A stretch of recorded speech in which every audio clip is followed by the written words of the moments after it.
Good morning, students. Welcome in economics class. In the previous lecture, we have been discuss about the perfect competition market, meaning of perfect competition and its feature. Now today we are going to do the vital conclusion जो हमने कल last time में करे थे, इसके features करे थे perfect competitions के, उनको फीचर्स को स्टडी करके हमें क्या कंक्लूजन मिलता है उनसे, वो आज हम करेंगे। थोड़ा सा मैं आपको रिवाइंड करवाती हूँ कि हमने क्या कल करा था। परफेक्ट कंपटीशन एक ऐसी मार्केट बेटा जब लार्ज नंबर ऑफ सेलर और बायर्स होते हैं, होमोजीनियस प्रोडक्ट मार्केट में सेल हो रहे होते हैं, ठीक है, और कोई भी फर्म इजीली मार्केट इंडस्ट्री को ज्वाइन कर सकती है और लीव आउट करके जा सकती है। ये हमने कल पढ़ा था अंडर परफेक्ट कंपटीशन। यस, इसे जो फीचर्स करे हैं उसके बाद जो हमें रिजल्ट मिलता है क्या है वो conclusion. Number 1, a firm under perfect competition is a price taker not a price maker. Yes, अब परफेक्ट कंपटीशन मार्केट में फर्म, सबसे पहले फर्म क्या होता है? फर्म बेटा एक स्मॉल यूनिट होता है प्रोडक्शन का, a small unit of production, a small unit of production, ठीक है, जो चीज़ें बनाने वाला यूनिट है, स्मॉल यूनिट, उसे हम क्या कह देते हैं? फर्म। अंडर परफेक्ट कंपटीशन में फर्म जो होती है वो प्राइस टेकर होती है, नॉट अ मेकर, यानी प्राइस बनाती नहीं है। तो क्वेश्चन अराइज आता है, who is a price maker? Then price maker कौन है? प्राइस मेकर होती बेटा इंडस्ट्री। देखो ये हमारी फर्म्स हैं, स्मॉल फर्म्स। जब बहुत सारी स्मॉल फर्म्स आपस में मिल के काम करती है तो वो क्या बना देती हैं? इंडस्ट्री। तो बन जाती है हमारी इंडस्ट्री। तो जब फर्म्स मिलके काम करती हैं क्लब होके तो इंडस्ट्री बनती है। तो परफेक्ट कंपटीशन में बेटा जो प्राइस मेकर है वो है इंडस्ट्री। इंडस्ट्री प्राइस फ्रेम करेगी और फर्म उसी प्राइस को अडॉप्ट करके चलती है। अच्छा, प्राइस इज डिटर्मिन, और दूसरा प्राइस कैसे डिटर्मिन होता है? इंडस्ट्री में कैसे प्राइस डिटर्मिन होता है? By the forces of market demand and market supply, ठीक है, मार्केट की जो फोर्सेस होती हैं डिमांड एंड सप्लाई, उनके थ्रू आउट हमारी प्राइस जो है वो डिसाइड होती है। Firm sell its output at a given price, जो एक बारी प्राइस डिसाइड हो गई उसी प्राइस पे फर्म जितना भी अपना आउटपुट सेल करना चाहती है वो कर सकती है। इसी चीज़ को हम लोग 3 कैरेक्टरिस्टिक से रेफरेंस एक्सप्लेन करते हैं। Number 1, large number of firms. Large number of firms selling a product so large that no individual firm. देखो फर्म्स का नंबर इतना ज़्यादा है कि किसी एक सिंगल इंडिविजुअल फर्म की वजह से मार्केट की जो सप्लाई है, आउटपुट की जो सप्लाई है वो इन्फ्लुएंस नहीं होती ना, उस पर कोई असर नहीं पड़ेगा। अब सेकेंड है homogeneous product. All firm in the industry, एक इंडस्ट्री के अंदर जितनी भी फर्म्स काम कर रही हैं वो प्रोड्यूस क्या कर रही हैं? होमोजीनियस प्रोडक्ट प्रोड्यूस करती हैं। और product of all the firm, industry के अंदर जितनी भी फर्म्स के प्रोडक्ट हैं सारे एक दूसरे के परफेक्टली सब्स्टिट्यूट होते हैं। So if any firm fix its price higher, अगर कोई फर्म अपनी प्राइस को हायर लेवल पे फिक्स करती है तो buyer would shift to the other one, buyer उसके प्रोडक्ट को छोड़ के दूसरी की तरफ जाते हैं क्योंकि होमोजीनियस है। तो इसलिए फर्म को तो प्राइस चेंज करने की ज़रूरत ही नहीं है। Why can't a firm exercise price control by lowering its price? फिर why can not a firm exercise, फिर हम प्राइस कंट्रोल, प्राइस को कम करके क्यों वो एक फर्म अपनी अपनी सेल नहीं बढ़ा सकती? क्योंकि प्राइस को कम करने का भी कोई मतलब ही नहीं बनता। If a firm can sell any quantity at existing price it make no sense to lower the price. अगर एग्जिस्टिंग प्राइस पे उसकी क्वांटिटी सेल हो रही है तो उसको प्राइस कम करने की ज़रूरत ही नहीं है। Third one is perfect knowledge. Buyers, हम अज्यूम करके चलें कि जितने बायर्स हैं चीज़ों को खरीदने वाले, उनको मार्केट कंडीशन के बारे में परफेक्टली नॉलेज है कि प्रोडक्ट की अवेलेबिलिटी के बारे में, प्रोडक्ट की प्राइस के बारे में। तो प्रोड्यूसर उसके बायर से कभी भी हायर प्राइस चार्ज कर ही नहीं सकता ना। बायर्स जो हैं वो इग्नोरेंट तो नहीं है, हम एज्यूम करके चलिए कि buyers are ignorant about it. Producer can not charge higher product price, क्योंकि बायर्स जो है वो इग्नोरेंट नहीं है, उन्हें सारी नॉलेज है मार्केट कंडीशंस के बारे में। सेकेंड पॉइंट हमारा आता है ये जो हमने अभी फर्स्ट क्वेश्चन करा है, firm under perfect competition is a price taker not a price maker. जो फर्स्ट कंक्लूजन है बेटा ये अपने आप में भी 3 to 4 मार्क्स में क्वेश्चन आ सकता है। It's very much important point, ठीक है। तो ये हमारा 3 to 4 मार्क्स के लिए इम्पॉर्टेंट क्वेश्चन है। Next point is demand curve of a firm under perfect competition is perfectly elastic. Yes, demand curve perfectly elastic. Demand में क्या होता है कि elasticity of demand for a firm किसके इक्वल होती है? इलास्टिसिटी फर्म के प्रोडक्ट की इक्वल टू द इन्फिनिटी। ये इन्फिनिटी का साइन है, इन्फिनिटी के इक्वल होती है, जो इंडिकेट होती है, it is indicated by a horizontal straight line. बेटा ये हॉरिजॉन्टल स्ट्रेट लाइन जो है ये डिमांड कर्व है अंडर परफेक्ट कंपटीशन में।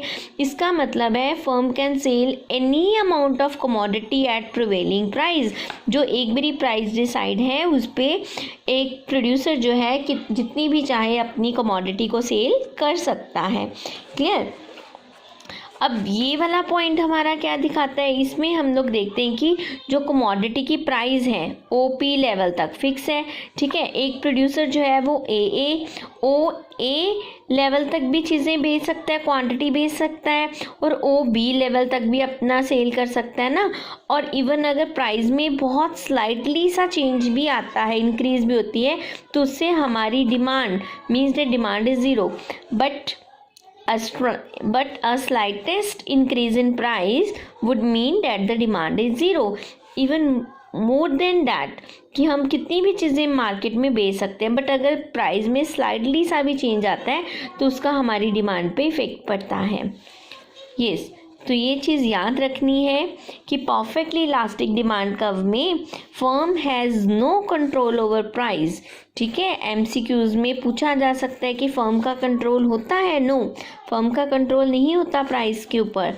Third point is a firm under perfect competition earn only normal profit in a long run. ठीक है, सबसे पहले हम बात करते हैं बेटा लॉन्ग रन। लॉन्ग रन इतना टाइम पीरियड होता है जब हमारे पास सारे फैक्टर जो हैं वो वेरिएबल होते हैं ना, कोई भी फिक्स फैक्टर नहीं होता।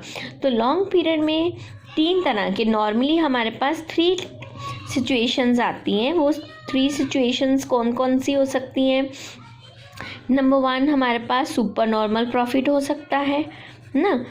नंबर 2 हमारे पास नॉर्मल प्रॉफिट हो सकता है, नॉर्मल प्रॉफिट होता है हमारे पास। एंड नंबर 3 हमें लॉसेस भी हो सकते हैं।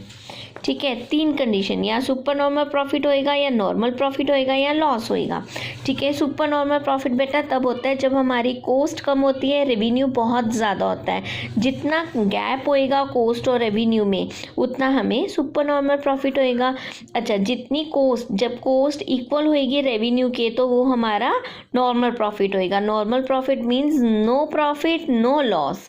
ठीक है, cost is equal to revenue. Losses होते हैं जब हमारी कॉस्ट मैक्सिमम हो जाती है और हमारे प्रॉफिट कम रह जाते हैं, तब हमें लॉस होना शुरू हो जाता है।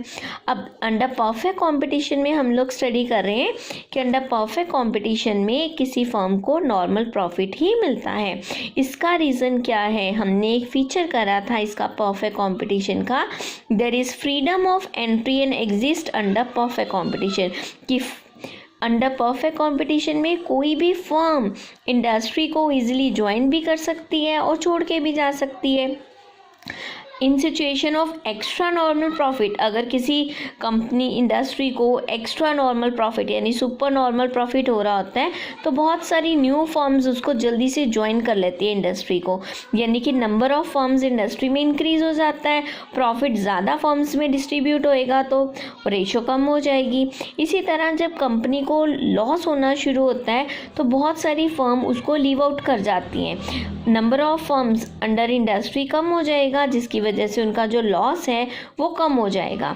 ठीक है, अब नॉर्मली क्या होता है लॉन्ग पीरियड में हमारे पास फर्म तब तक फर्म रहती है जब तक उनको, जब सुपर नॉर्मल प्रॉफिट होता है बहुत सारी फर्म आती हैं, नॉर्मल प्रॉफिट में टर्न हो गया उनका जो टर्नओवर था। जब लॉसेस होता है तो बहुत सारी फर्म्स जो हैं इंडस्ट्री को लीव आउट करके चले जाती हैं, जिनकी वजह से अंदर नंबर ऑफ फर्म्स जो हैं वो फिर से कम हो गया और जो लॉस है वो कन्वर्ट हो गया नॉर्मल प्रॉफिट में। डेट्स द मेन रीज़न कि हमारा लॉन्ग पीरियड में हमेशा ही अंडर परफेक्ट कंपटीशन इंडस्ट्री को क्या होता है, फर्म को क्या होएगा, नॉर्मल प्रॉफिट अवेलेबल होंगे। फिर ये क्वेश्चन भी इम्पॉर्टेंट है बेटा, हॉट्स में कई बार आता है, what happen a perfect competitive firm to lower the product price and capture the entire market.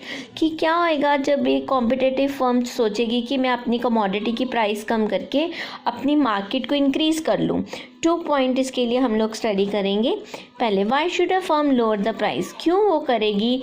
When at existing market price पे it can sell any amount, जब वो एग्जिस्टिंग प्राइस पे ही अपनी कमोडिटी को सेल कर रही है तो वो क्यों अपनी कमोडिटी की प्राइस को सेल करेगी, क्योंकि परफेक्ट कंपटीशन में लार्ज नंबर ऑफ बायर्स और सेलर होते हैं और हर फर्म जो है प्रोड्यूसर, हर फर्म जो है each firm produce only a small fraction of the total market supply.